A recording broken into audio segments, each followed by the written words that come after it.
Hey guys, welcome back to my channel. Happy gay month.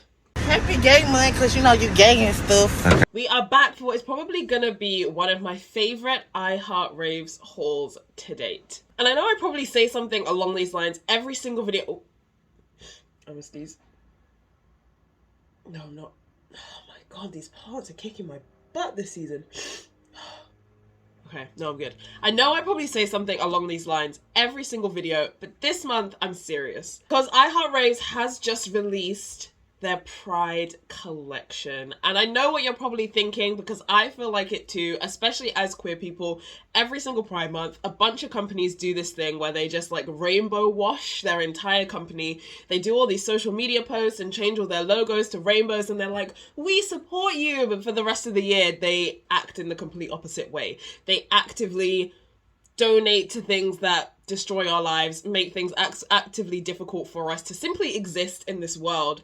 But then when it's Pride Month, suddenly, oh, it's rainbows and sparkles and fairies, and they expect everything to be okay. iHeart Raves is not one of those companies. As you may or may not know, the rave community is very, very big on this whole idea of peace, love, unity, and respect. And iHeart Raves is a company that truly embodies that. So not only have they released a new Pride collection, which is exactly as you would expect, it's just a bunch of really cute stuff with some rainbows and sparkles, and it makes people happy.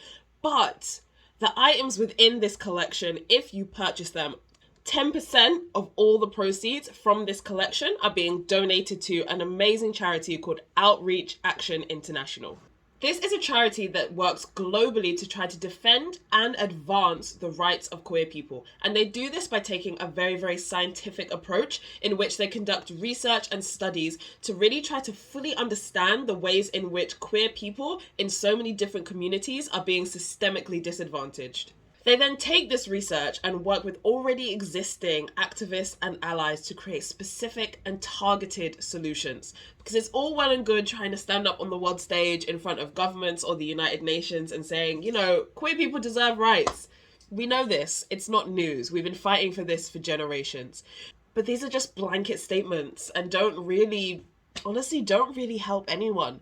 So when you go into very, very specific communities in very, very specific places and understand the ways in which people's queerness can intersect with their gender identity, their race, their religion, and then understand the ways in which all of those things combined are impacting them, by doing that, then you can actually figure out, okay, exactly what does this specific person need in order for me to help them? Because every single person's situation is different.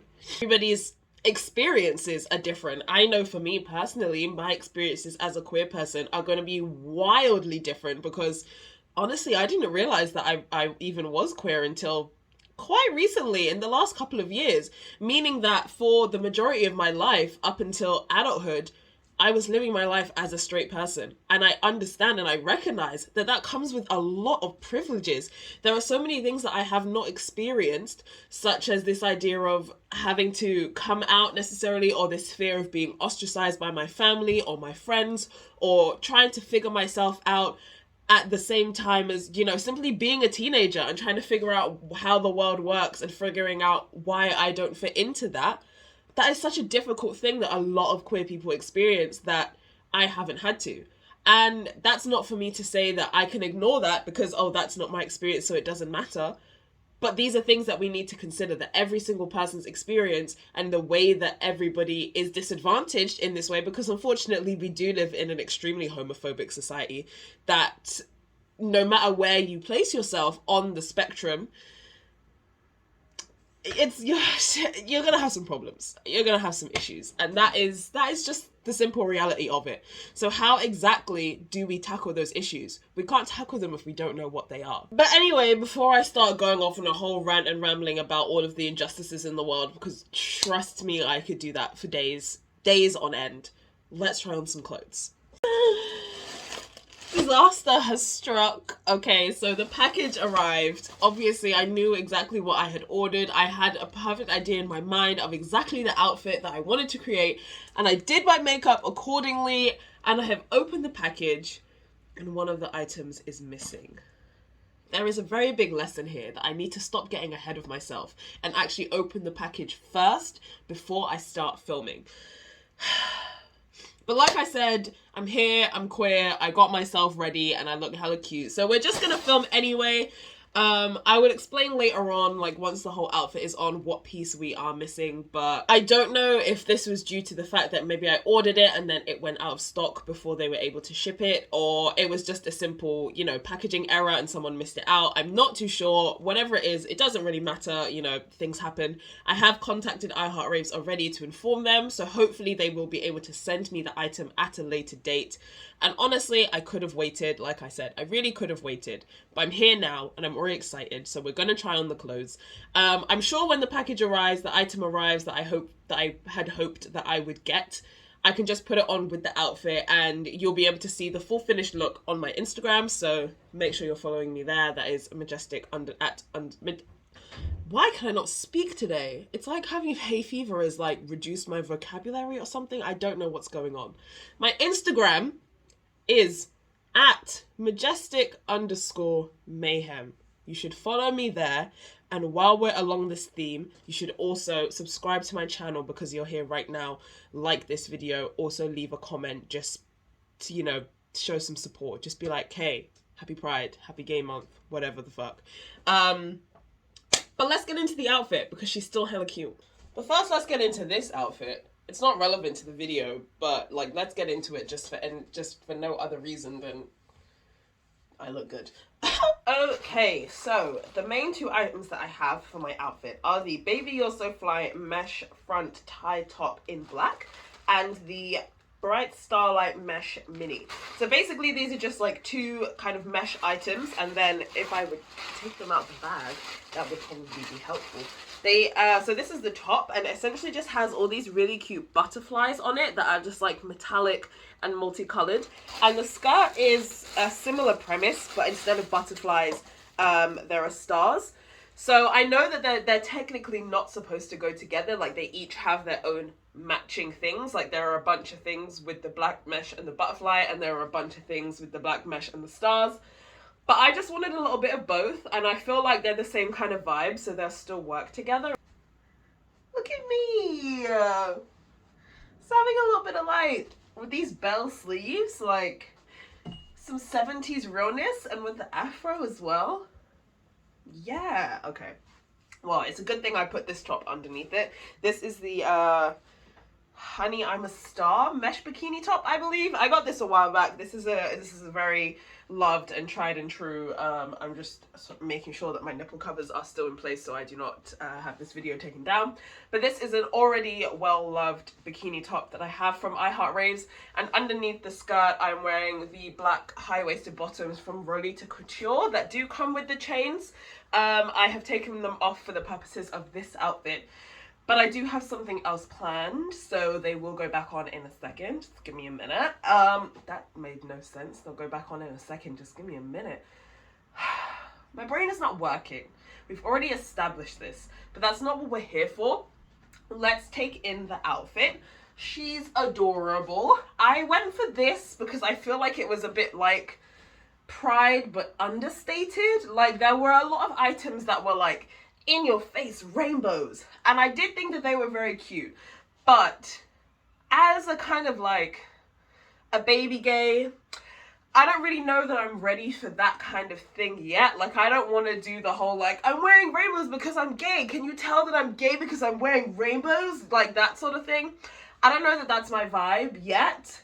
So I like that this is kind of like it's black and it's understated, but then you have the hint of all of the really cute rainbows. Like, I like people to be confused when they look at me. I like people to look at me and go, is she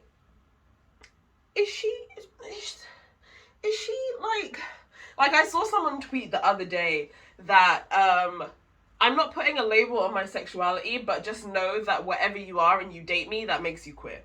That's where I'm at right now. I'm really just not a kind of person that likes to label or even like micro label things. I understand that that can be beneficial for some people, but to me, you know, I think of sexuality and just queerness in general, because when I say queer I include gender in that as well, but I think of it like it's a spectrum, you know, in the same way that visible light as we humans see it is a spectrum.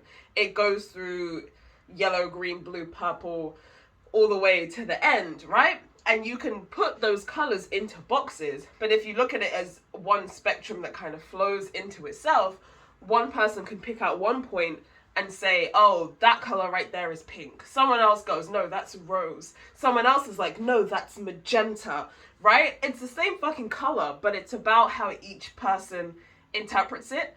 And I feel like it's the same with queerness. Like, it's such a broad spectrum that one person can go, I am here. And someone goes, oh, so that makes you bisexual. And someone else goes, no, but that makes you pansexual. And at the end of the day, it doesn't matter. All that matters is that the person who said, this is where I am, knows what they like and dislike. It doesn't matter whether someone else considers it to be one thing or someone else considers it to be another thing. It's not important. As long as you know who you are and what you like, the name of the thing or the label of the thing is largely irrelevant. Okay? It's irrelevant.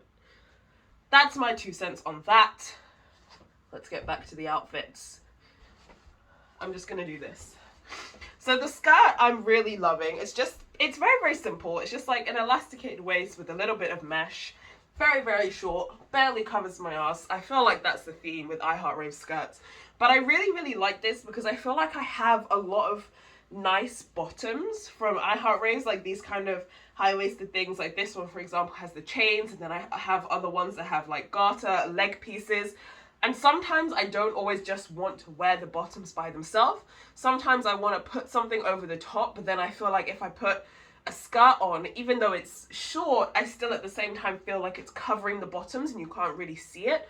Whereas with this skirt, I think it's really nice because you have the detail of, you know, the stars and stuff, but it is basically completely see-through. So whatever nice bottoms you have on underneath, you're still going to be able to see them.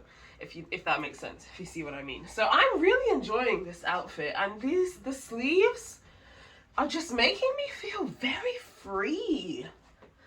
I can see why people were enjoying this at the disco. I see the vibes. Okay, John Travolta, I'm here. Let's do this. Let's go. Now this top, of course, you could wear it by itself.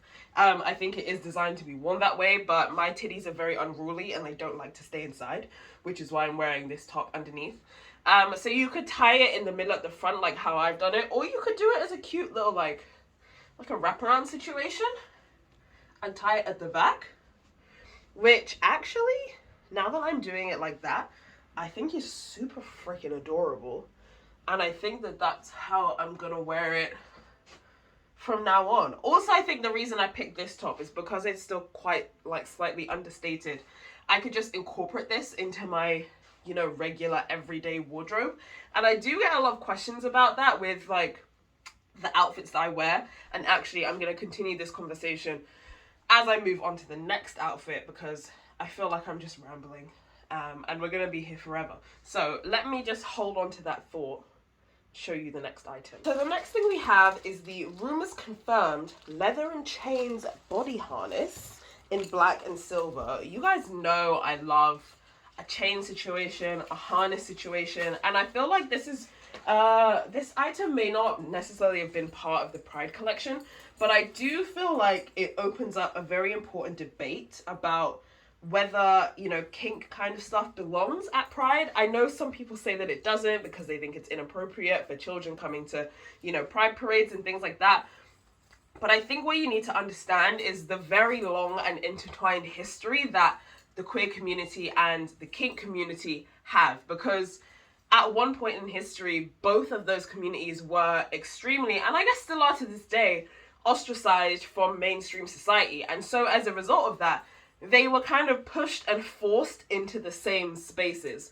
So a lot of, you know, nightclubs and nightlife that were accepting of queer people also very much happens to be kink spaces and spaces that were accepting of people that wanted to practice their kinks and practice their fetishes. And when it came to, you know, protests and things like Stonewall or the HIV epidemic, when the majority of straight society turned their back on queer people, who was it that was there that stuck up for them? It was the kink community. They were the ones that were rallying with them, that were trying to raise money to do the research into vaccines and all of those things. And so I think that it's necessary to make the separation that not all people that are into kink are necessarily queer, and not all queer people are necessarily into kink, but the two are very, very intertwined, and I don't think that you can have one without the other, and I don't think that it's fair to try and separate them in such a way, because they have both been so integral into just both of the communities being more accepted in mainstream society. So with all of that being said, I feel like in this video I'm dropping so much knowledge.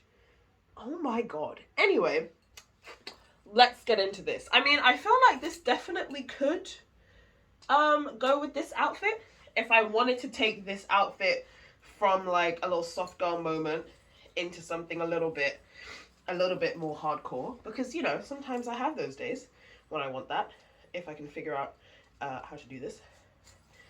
So it kind of goes around the neck like that, and then there's chains, and then this part goes around the waist. Ooh, she might be a little bit small.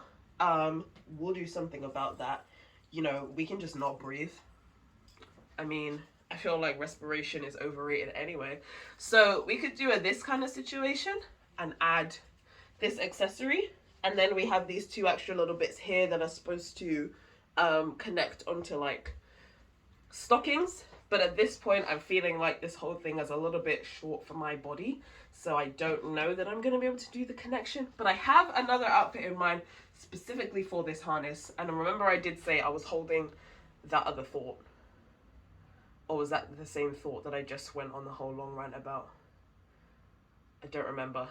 I'll change into the outfit and then it'll probably come back to me. We've completely switched up the vibes. I have removed the long sleeve top and the skirt. So now we are down to just the bikini top and the bottoms. I've added the chains back onto the bottoms because I think it matches nicely with the harness. I've also put some stockings on so that the harness has something to connect to. And yeah, this doesn't fit around my waist. Also, this bit here, now that I've connected it to the stockings, is a little bit short. So it's like pulling me into a little bit of a slouch here. Not great for the posture. But I did it just because I wanted you guys to kind of see the look. And from putting this on, I have remembered my train of thought. And it was essentially this. I do get a lot of questions of people that watch my videos and, you know, look at my content. And they ask me, like, do you actually wear these kinds of outfits to raves? And the answer is categorically yes. But on top of that, I mainly wear these outfits to queer raves, because I know I mentioned at the beginning that the rave community is very big on like peace, love, community, respect. It's a very open-minded environment, you know, where people can come and just be themselves and feel comfortable to wear whatever they want to wear. I feel like that sentiment is amplified tenfold in a queer space. And when I say a queer space or a queer rave, I mean something that has been organized by queer people and for queer people. So you know that when you go there, the majority of people in attendance are going to be queer. If they're not queer, then they're going to be allies, people that sort of are straight or, you know, something like that, but understand their position and they understand how to support queer people. And you understand that, you know, you're spending your money at this place and the proceeds are going to go to someone who is queer to help improve and better their life. And there's something about the energy in a queer rave that is just so different. I think it's just because they're sort of without this very strict binary that I find that there is in a lot more heteronormative spaces, that people fall into their gender roles or their heteronormative sort of societal roles that they believe that they should be in. And you see a lot of sort of behavior, not that it's necessarily bad behavior, but you see a lot of behavior that goes along with that. Whereas I feel like in queer spaces, it's a lot more free and those barriers just simply do not exist, you know? And it's like you can just wear anything and no one's looking at you and thinking about how you present as a person and should you be wearing that, you know? There's not this idea of, oh, you're a man or a masculine presenting person, I'm gonna question why you're wearing a skirt or a dress. It's like, listen, if the fit is a fit, that's all that matters. If you look good, you look good. There's no question of should you be wearing that because you're this gender? Should you be wearing that because you're this body type? Should you be wearing that because you're attracted to this type of person? Bitch, if you look good, you look good. And that's it. And that's what I love. Like, people just go there to have a good time. There's just no ulterior motive. They're just going there to be free because this is the one space in society that allows them to do that. And it's so beautiful. As is this outfit. I look really good. I think I'm gonna have to fix something at the back of this harness here. Add some kind of extension, perhaps onto the leather, or just attach another chain at the back. And maybe do a similar thing with these straps here, just to make it fit me a little bit better. But I will say that I do love this harness. And back to the topic of the item that was missing, I had a pair of rainbow pasties. So if you can look at the makeup that I have on my eyes right now, it's literally this, but in pasty form. So imagine just like a giant rainbow on each nipple. How cute would that have been? It would have been so adorable, and I really think it would have just been the like icing on the cake of the outfit. But it's okay, you can just imagine it for now, and when I do eventually get it, I'll take some bomb-ass photos that will end up on Instagram, which you will see because you're following me now, aren't you? Aren't you? So that is unfortunately all that I have for you guys today. I know it wasn't a ton outfit-wise, but I did just think that it was important for me to create this video and just share my thoughts and my feelings and my opinions about the world, because bitch, I have a lot of them, okay? So I thought it might be fun to just combine it, because I didn't want it to feel like, you know, a rant or like I was attacking people, but I feel like these conversations are things that need to be had, and not necessarily just in Pride Month now. These are conversations that need to continue to be had at all times, otherwise nothing is going to change. Education doesn't just take place over 1 month and then you go, okay, well, you know it all now, so forget about it. It's not important anymore. That's not how that works. And so I do really appreciate IHR Raves for sort of giving me this opportunity and this platform to be so open about these things. Not just me, but, you know, the other influencers and brand ambassadors that they collaborate with. And of course, show my appreciation for Outreach Action International. I love the work that they've been doing. I have been keeping an eye on them for a while now, and they are doing some amazing things. And remember, of course, to donate. You can, if you want some cute clothes as well. Shop the Pride collection on the iHeart Raves website. And as always, if you shop through the link in my description below, you will still receive 10% off your order, and 10% of the proceeds of said order will be donated to the charity. Or you can just go onto Outreach Action International's website of your own accord and donate directly to them. Either way, you're making a change, you're doing your bit, and that is what is important. So I really hope that you guys have enjoyed this video. I hope that you guys enjoy the rest of your Pride Month, and, you know, be who you are for your Pride. Be who you are for your pride.